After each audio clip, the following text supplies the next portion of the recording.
రాష్ట్రంలో ఎన్నికల బొనాన్జా ముగిసింది. ఫలితాలే మిగిలాయి. ఎవరు ఎక్కడ గెలుస్తారు అనేది ఎవ్వరికీ అంతుపట్టడం లేదు.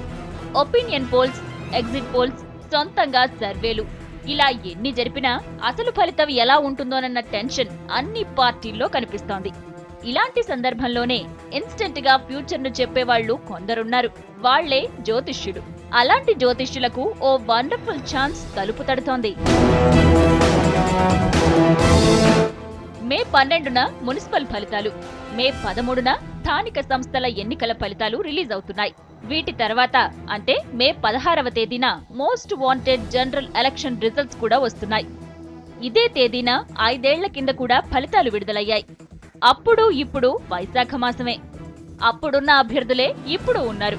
అయితే ఫ్యూచర్ ఎలా ఉంటుందోననే టెన్షన్తో అభ్యర్థులంతా జ్యోతిష్యుల చుట్టూ తిరుగుతున్నారు.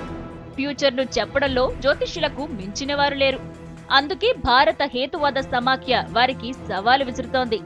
సార్వత్రిక ఫలితాలను ముందే చెప్పండి, 10 లక్షల రూపాయలు పట్టుకెళ్లండి అంటూ ఓ బంపర్ ఆఫర్ను ప్రకటించారు హేతువాదులు. 40 ఏళ్లుగా ఎవ్వరూ సరిగా అంచనా వేయలేకపోతున్నారని, ఈసారైనా సత్తా నిరూపించుకోవాలని అంటున్నారు. మనుష్యుల భవిష్యత్తు చెప్పే శక్తులున్నాయని ప్రచారం చేసుకునే వాళ్లకు నిజంగా ఇది సవాలే.